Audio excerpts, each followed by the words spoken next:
Welcome to the third episode of Block Talk and Brock, the only podcast offered by the Brock Press. I'm here today with a very special editor. Oh, this is you. Adhi Murday. Yeah, I'm here with the editor-in-chief, Christian Roethling, or I hope I pronounced that correctly.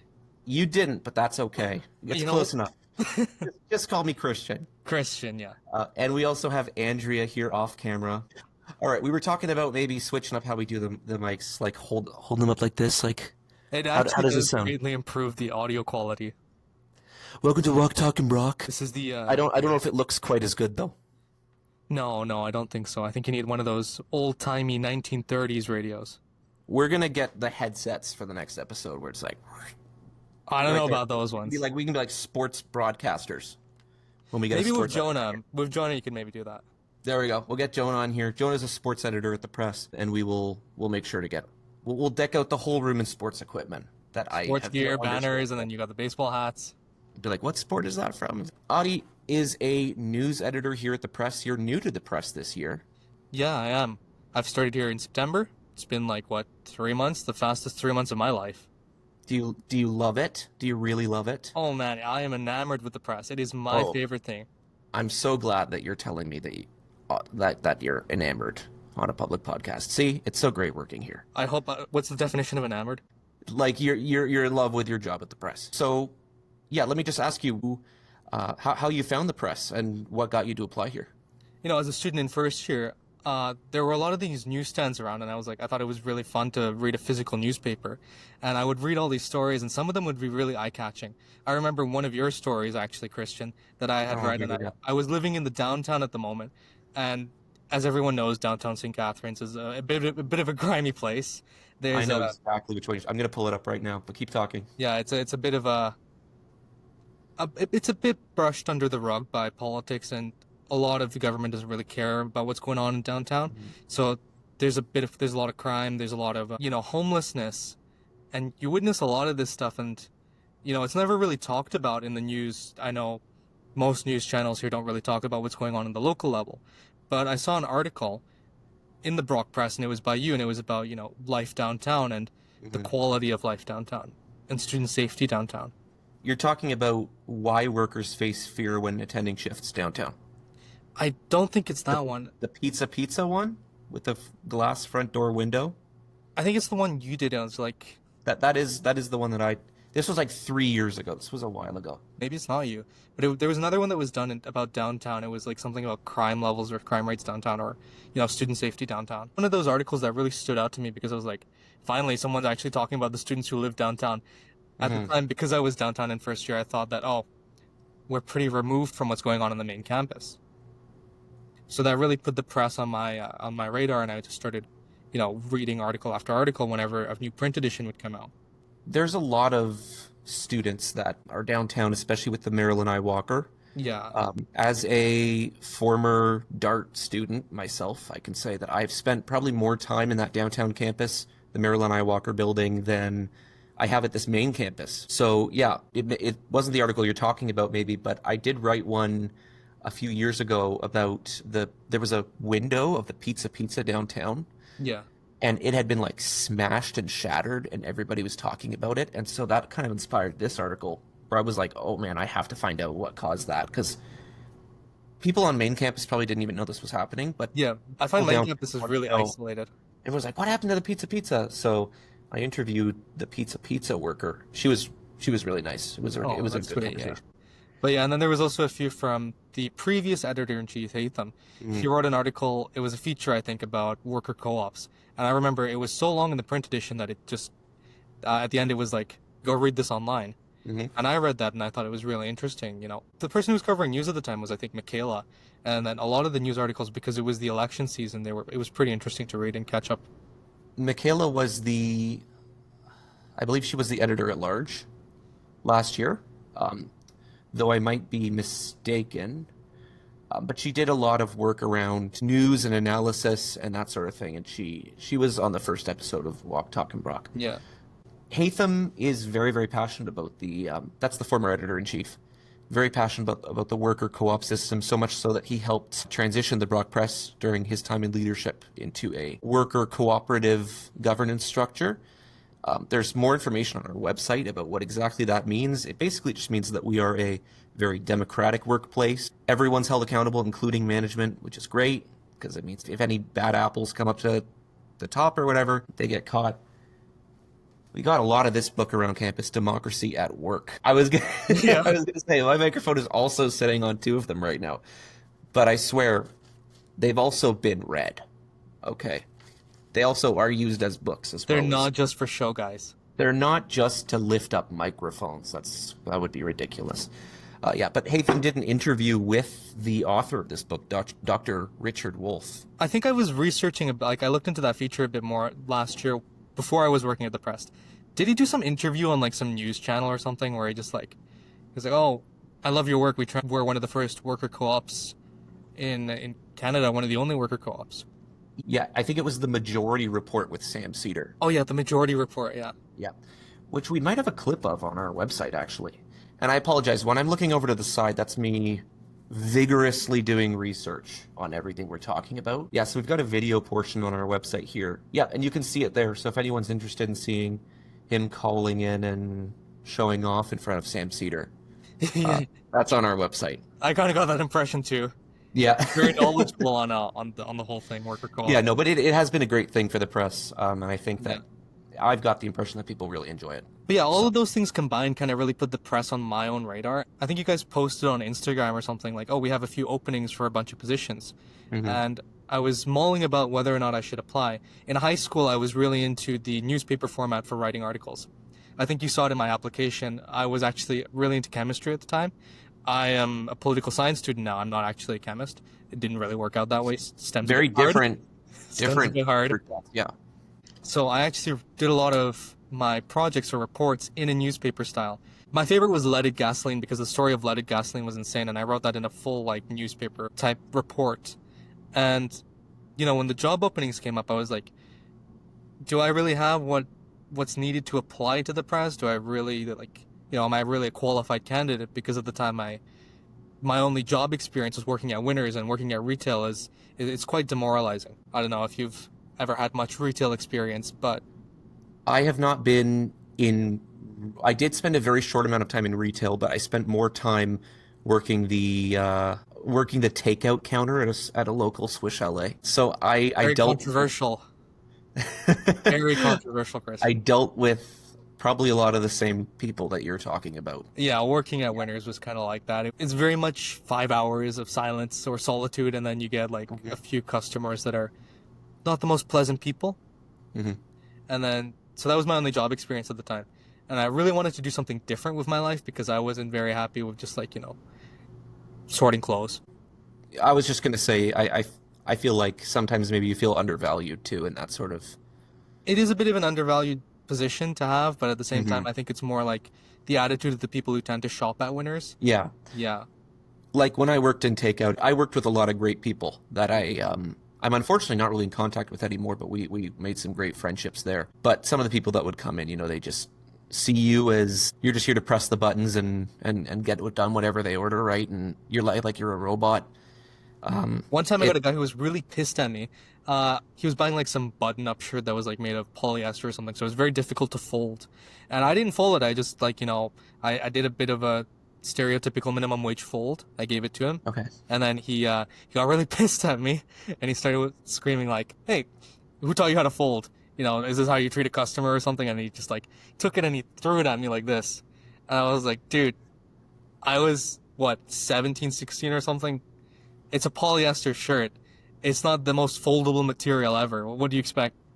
Yeah, I remember one time we had a guy I had a guy come in. I was working myself on the takeout counter, and he had gotten the white rolls, like the little pieces of bread, and they, I guess, they were very tough, which I understand is unpleasant. Like he would hit them against the table and it would bang like a rock. Hard time. I was like, okay, that I can empathize with you.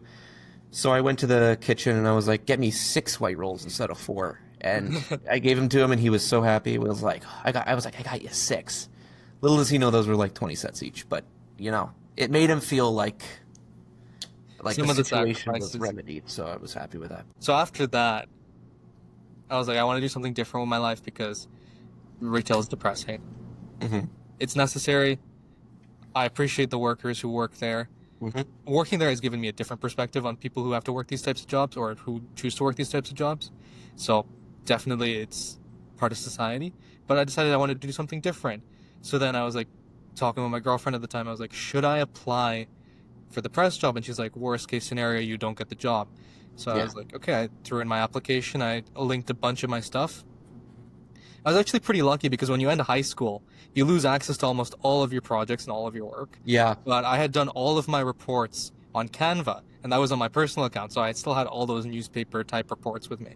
So I linked them to my email, and then I sent the application. I didn't think too much of it, and then Well, yeah, yeah, and we when we got your application, I mean, I think it goes without saying because you're talking right now on Walk Talking Rock. You got the job, yeah, in other words. But I got the yeah, job. no, it that sort of high school experience is, I mean, it's what got me into the press too. You know, was working at my high school newspaper. A little different from what you're talking about, but because you wrote more newspaper style article, like Because at the time there was COVID, right? So I did my first 2 years of high school, essentially like hybrid online. It was like the quadmester system. I don't know mhm. what time you were in high school for, like when you were in high school. I'm an old man. I've reached UNC status, as they say. I graduated in 2019. Oh, dude, you completely missed COVID. I know I graduated, and then I took a gap year, so it was the perfect moment. It could not have worked out better. I wasn't involved in any clubs because of that, so Hmm. I kind of explored my interest in assignments. Well, high school experience is like perfect for the press from my experience. And now, I mean, you've been exposed to a lot more journalistic work through your Oh time yeah. here. And you've done a lot of interviews, which is something that I think sets you apart in a way. I think you've maybe, I need to verify this, but I feel like you've probably done the most interviews this school year so far. Really? I I would need to double check that, but you seem to have one a week or so where I you are try to do doing. that because interviews are probably my favorite type of article to write or my favorite type of story to cover. Yeah, and Um, they really back up the article too. They're some of the best to read. So I thought maybe we could talk a little bit about some of the interviews that you've done so far. no, of course, yeah, I love the interviews. It's just like they're probably the most fun thing to do, in Mhm. my opinion. Even more fun than opinions. Really, Yeah, that's how that much is I a enjoy hot interviews. take. Yeah, That's a hot take. controversial take. Yeah, because opinion's my favorite section to write for because I'm a very opinionated person um, when I'm writing. But yeah, no, that's great. So let's talk about a few of the interviews you've done. Yeah. Uh, you went recently to a speed camera protest. Oh God, yeah. That was Yeah, that was what can you tell me about that experience? Set the scene for us. so God. How do I set this scene? It was 5 a.m. It was like freezing rain. There was freezing rain outside. I didn't know there was freezing rain outside when I left. I had to drive all the way to Kipling Terminal to get to a little part of Toronto. I think it was near Perth Park, and that's like a little bit into Etobicoke near Exhibition. So there was no way I was going to drive all the way into Toronto because as someone who lives in the GTA, I'm near Mississauga. The rule of thumb is if you can, don't drive into Toronto. It's never a Right. good idea to drive into Toronto if you're not from the city, just because the roads are way different from the suburbs. But so it was 5 a.m., freezing rain. I woke up and it was freezing outside. I went out, got into my car, and there's a Tim's right by Schmalm Parkway where the McDonald's is. I think every Brock student knows where the McDonald's is. So Yeah. the Tim's right next door.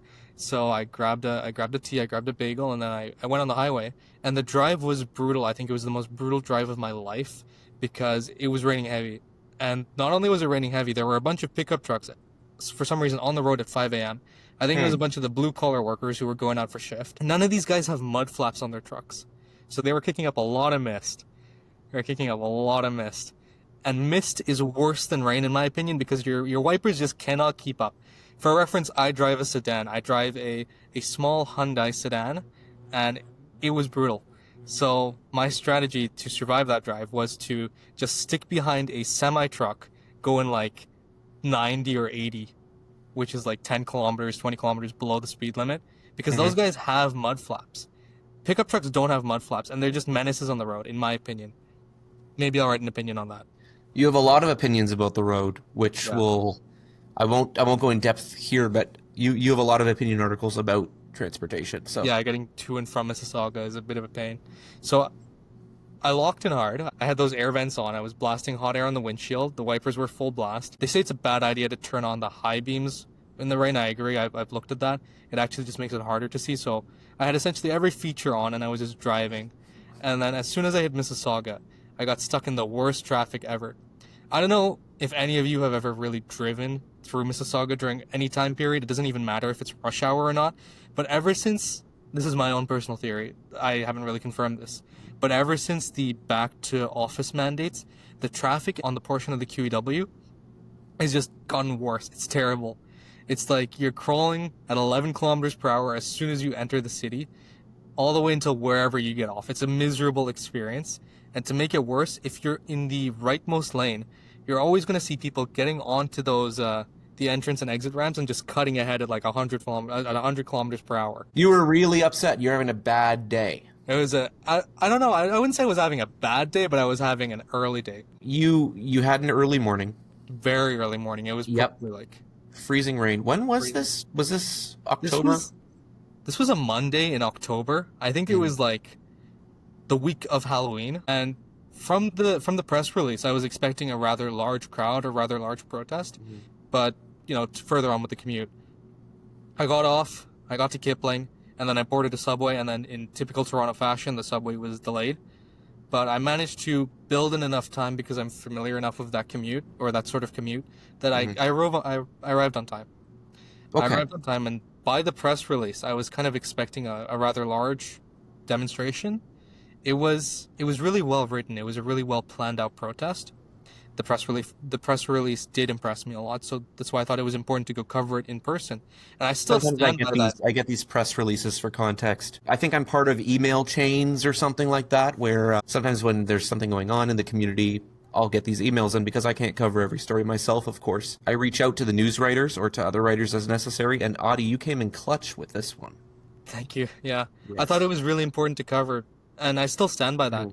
But when I arrived, it was in the corner of the park. It's a small little parkette in Toronto, Perth Park, by a school, and it was gloomy, it was cold, and it was muddy. What And there time is was it now? like 7 a.m. It's 7 And a.m. by the time I arrived. Pretty what were they protesting? We've touched on it briefly, but like So what was their argument? very briefly, or Hmm. in general, the main purpose of this protest was to protest against the removal of speed cameras, specifically in school zones, because the group believed that speed cameras, and in my opinion, I think rightly believed that speed cameras provided a vital layer of security for children walking to and from school within their neighborhoods. A lot of the neighborhoods, especially in Toronto, the roads are not aligned in a way that allows for other types of speed measures to be installed easily. Specifically, they cited speed bumps as not being easy to install on a lot of these roads Hmm. because they said something about access points for emergency services and how speed bumps could provide like a sort of barrier for rapid access for emergency services, especially on the older streets of Toronto.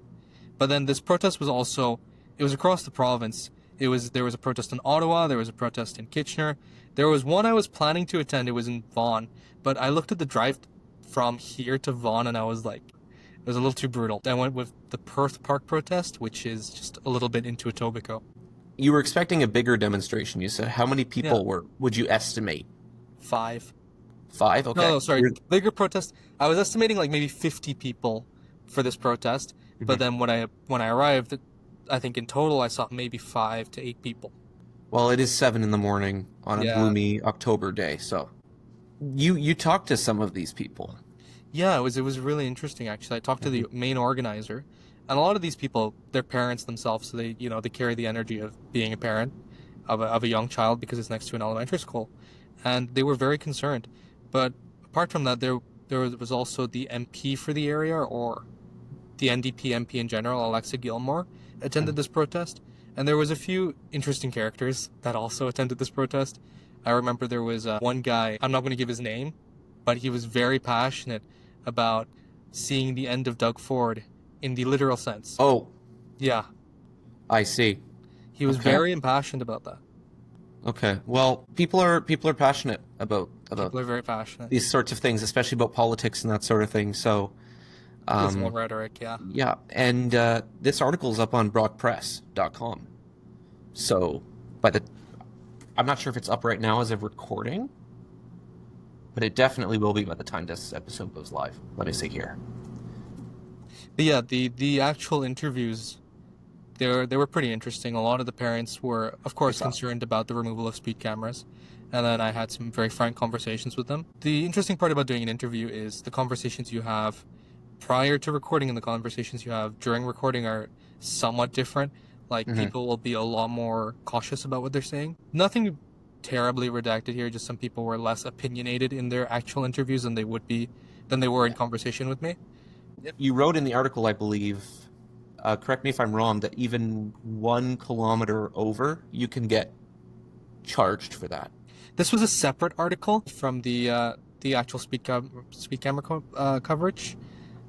Actually, I don't know if I cited that article in the actual protest coverage, but the previous week I had done an article on the province's plan to end speed cameras across the province, which they've now completely done. Speed cameras no longer are in effect in the province. Right. And part of that article involved, sort of both sides in it. Some people said that speed cameras were a cash grab. And the actual cited reason for that is that it was kind of hard to figure out the threshold for when a speed camera would trigger. At the time, before I had a conversation with MP Alexa Gilmore, who said, "Oh, the Star published a report that speed cameras trigger at like 11 kilometers over, but I think that's only within the city of Toronto." Prior to that conversation, the research I had done had shown that it could range from anywhere from 1 kilometer above the speed limit to an infinite number of kilometers over the speed limit, and municipalities in the province tended to not post their threshold limits. I think it was mostly, this is speculation. My speculating is that they just didn't post that so people wouldn't take it as like, a barrier, or, oh, I can drive 50 kilometers plus 6 before the speed camera catches me. Yeah. Yeah. Well, I personally have not sped by any speed cameras because I'm very careful. But I have spoken to someone that I know that has racked up $2,000 Oh my God. worth of tickets from one speed camera. How does that? It, How? it I guess you just drive past it enough times. You're not watching your speed. That's not to justify it. I'm just pointing it out. I think maybe for better or worse, I think that's what Doug Ford was referring to, but I don't know. It definitely does do a lot to protect kids, which is obviously the most important. Most important thing in school zones, but it's Yeah. pretty common actually. I had a coworker over the summer. I worked a job. I think her father or grandfather racked up like a bunch of speeding tickets because they Mhm. installed a new speed camera in his neighborhood, and the guy just got into the habit of just always zooming past. And I Mm. think when you reach a certain age, you just don't break out of old habits. So the guy just kept zooming past, and every time he would go past that speed camera, he would get a new ticket. And it just kept building to the point where he had to, I think, redo his licensing or something. Ooh, Yeah. yeah. Well, just my official advice is be careful in school zones. Definitely be careful in school zones. Be careful in school zones. But it was a There you- rather tragic story because I think the neighborhood in general had a lot of issues with speeding. I think they were talking about just the ward in general, or the area in general. There were a few cases where an elderly couple got killed by speeding drivers, and that's Mm. where they installed speed cameras. And this was Oh, this was the community that you visited for this article. I think this was just in the greater area of the community. It Okay. was in the ward of Alexa Gilmore, and she was talking about a speed camera within the area, I believe. Because I'm not familiar with the area, I can point it out on a map. But they cited that reason, and they cited that a lot of drivers tend to speed by school zones, and the quality of driving in general, I think most people have this opinion that it's gone down. Funnily enough, I did a bit of research into that. The amount of crashes in the province, we have the lowest level of crashes or fatal crashes on the entire continent from Really? all 13 provinces and territories and all 50 states. Wow. Yeah, but the joke is that nobody goes fast enough to suffer a fatal crash on the highway. But in general, Ontario, our graded licensing system tends to produce better drivers. At the moment, people have this opinion that the quality of driving has gone down. Whether or not that's true, I don't know. I think people would have to study it. Well, you've moving on from just speed cameras, you've Yeah. interviewed a few other groups, Few local other- communities as well, right? Yeah. I've interviewed two clubs at the moment. I've interviewed the Creative Writers Club here at Brock, and then the Hmm. Brock Young Liberals Club. I hope I'm getting that right because their name can be a bit of a tongue twister. Mentioned in my interview with them, I think the current president was one of the students of one of our reporters. How did that interview go?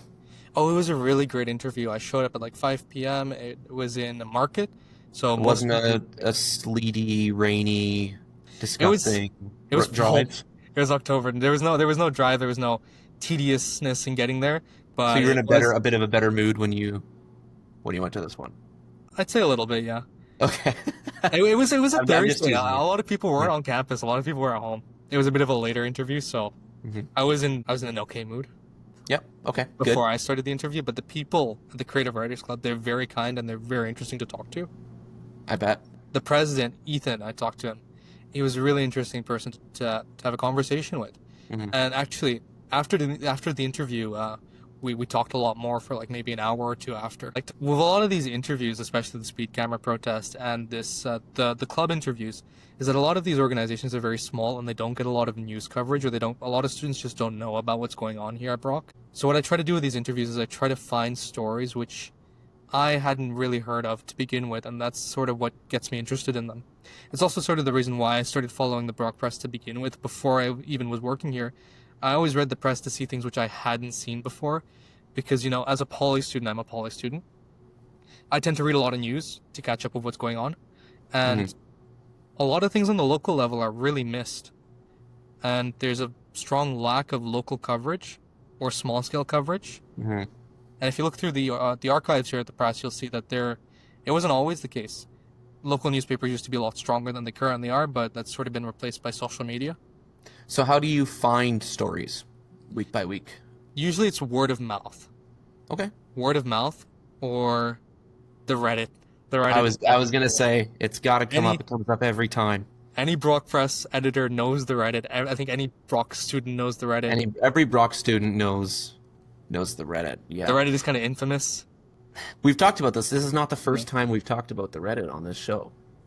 We should change this to Walk Talk and r/BrockU. Oh no. This is going to be posted on r/BrockQ, and then they're going to be like, look at these guys at the press. Oh, great. I can't wait. I can't wait to get lots of Reddit gold for this. Thanks for the upvote. Reddit is a great place. Word of mouth is a great place. experiencebu.brocku.ca. I find, my issue with Experience BU is it's kind of hard to navigate. I think the website design, I don't really like the website design of Experience BU. Ooh, hot. Oh, okay, wait. Let me look it up. Let's see here.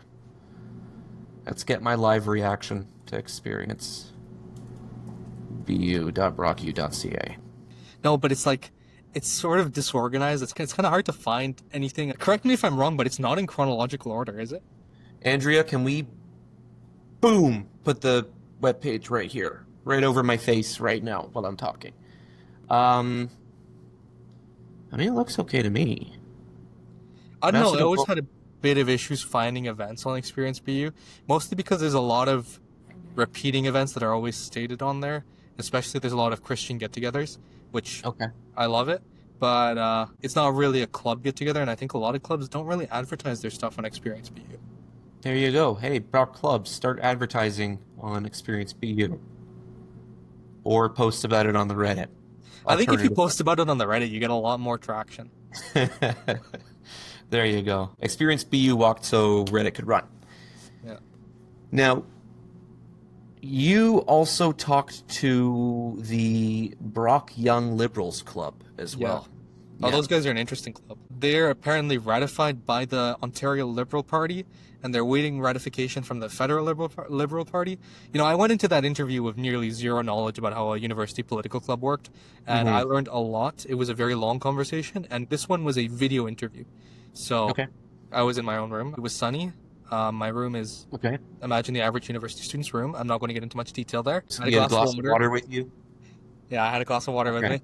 Good. So apparently the way a political party club here can work in a university is they can have actual connections to political parties within the province. So these guys are ratified and they have connections with the Ontario Liberal Party. And then they're also waiting ratification from the Federal Liberal Party, and I don't know if they've gotten it yet. And then, of course, they have to be ratified by Busio. So then they started telling me about their plans. And in general, they just want to drive political engagement within the student youth. And they talked about a few interesting ideas. And then there was also meetings with very prominent Liberal Party members or Liberal Party candidates. I don't know how many people know this, but the Ontario Liberal Party, not the club, but the actual party in the province, it's been a bit of a mess. Bonnie Crombie lost her own riding in Mississauga, so she's resigned, and I think they're looking for a new leader at the moment, so there's a bit of a leadership race going on. And they want to bring on Nate Erickson Smith. I hope I'm getting that name correct. They want to have a bit of an event with him here at Brock, and they want to do more of this sort of stuff here. There's also one of the youngest MPPs in the country. They also want to bring him over. And all of that is really interesting because I think university students have sort of lost a bit of political engagement over the decades. I think university has now sort of become a place to just get a degree and get a job. But I don't know to when that happened or to what degree that's always been the case. But these guys are very passionate about what they do. And some of their members work directly at MP offices. And I learned a lot about how these sorts of clubs can work. I think it's great to see, especially they're getting politicians on board, like you mentioned. Yeah, I wish them luck with that. I think that's a really cool project. I have a friend who I think is in that club. I'll have to ask him about it.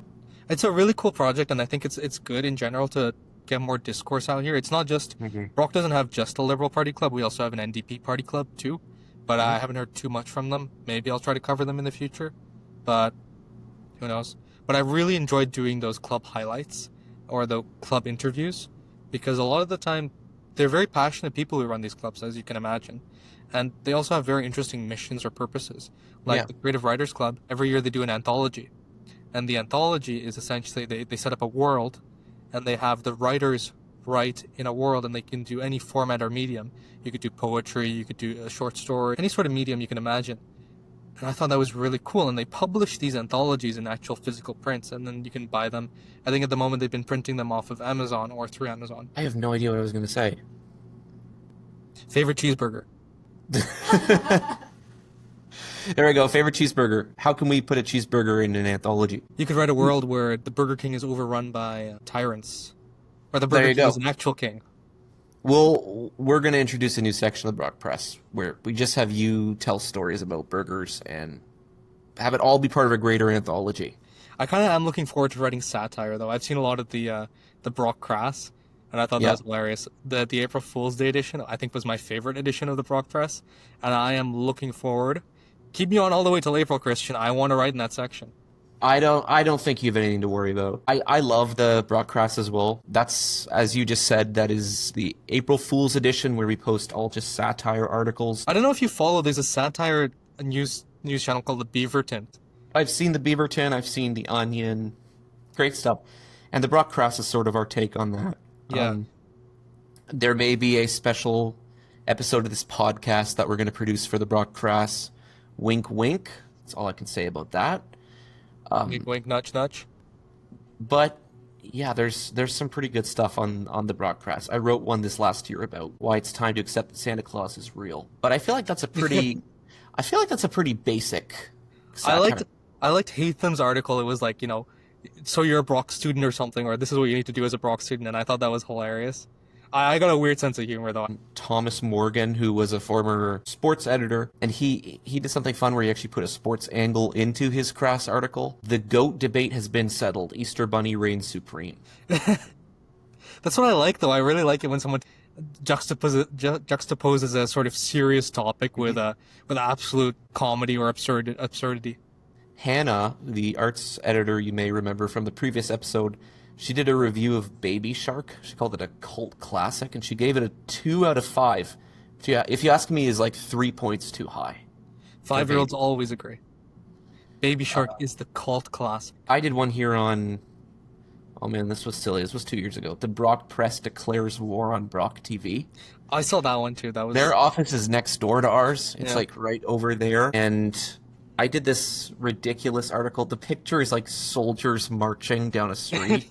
It's a stock photo. And I was in class with someone who was part of Brock TV at that time, and she actually stopped me one day outside the water fountain. She was like, I read that article. She really liked it. Apparently they were sending it around their group chat. So maybe I'll write a sequel to The Brock Press Declares War on Brock TV. Maybe it's time for Brock War 2. Who knows? Anyway, Adhi, it has been almost 45 minutes, so I just want to thank you for coming on this show and talking about your experiences. Your interview work is always greatly appreciated. I know I'm looking forward to seeing who you interview next. Your email, do you want to give your email in case someone wants to reach out with... My email, I think, can be found on the website. There you go. It can be found on the website. It can be found on the website. You can read some of my articles, and then if you have any questions, you can email me. There you go. That's amurday@brockpress.com. And I will plug this as well. As of recording, we just launched a new volunteer email address. If you have a pitch for a story that you want to contribute to the Brock Press, that can be sent to volunteer@brockpress.com. I came up with that handle myself. That is volunteer@brockpress.com. So just send in your pitches, and we'll get back to you about if anything needs to be tweaked or if it's the kind of story that fits with the sort of things we publish. Okay. Any final thoughts, Adhi, before we wrap up episode 3? Favorite fast food, Christian? Favorite fast... I am a sucker for McDonald's. I know it is so basic. I'm doing no McDonald's November. Actually. No McDonald's November. That's real. Doing no McDonald's November. That's hilarious. So I'm going to watch this episode back when it airs, and I'll be like, did I succeed? So far, it's November 11th, and I am golden so far. My most controversial opinion, I think an Osmo shawarma is decent. It's decent as a fast food. That's too crazy for me. I've never tried that. You gotta try it, dude. Everybody hates on it, though. Andrea, what's your favorite fast food? Speak loud so that the microphone can hear you. In Burlington, we have Chick-fil-A. In Burlington, we have Chick-fil-A. I heard they just introduced their first vending machine that doesn't work on Sundays. What? It doesn't work on Sundays? That's what I've heard. I don't know if that's... I'm going to look It's a vending machine. Does it observe Christ? I don't know if it's like kind of a joke or if it's like actually they really don't believe that the vending machines should work on Sundays. But yeah, there's a vending machine Chick-fil-A in a hospital. Even in a hospital is kind of worse though. In a hospital, I could deal with a vending machine not working on Sundays in like a community center, but like a hospital. It's a limited edition vending machine by Chick-fil-A. I want to make sure that it doesn't work on Sundays because now I'm not seeing that anywhere, and I don't want to say that if it's not true. What does a Chick-fil-A vending machine even give you? Chick-fil-A, Like obviously. Like a burger in a vending machine? Here, yeah, Chick-fil-A debuts vending machine and it still takes Sundays off. And that's from foodondemand.com, so you know that they know. You know that's legit. They're the experts on Chick-fil-A, so I'm going to trust their word on that. We got to get one of those for the Brock Press office. We'll get a Chick-fil-A one. We're going to make sure it doesn't work on Sundays as well? We will disable it every Sunday. You have our word, Chick-fil-A. Yes. Send us one, and we will make sure that it is unplugged every Sunday. All right. Thank you, Adhi, and thank you for watching, everybody. I gotta find a real intro for this. See you next time.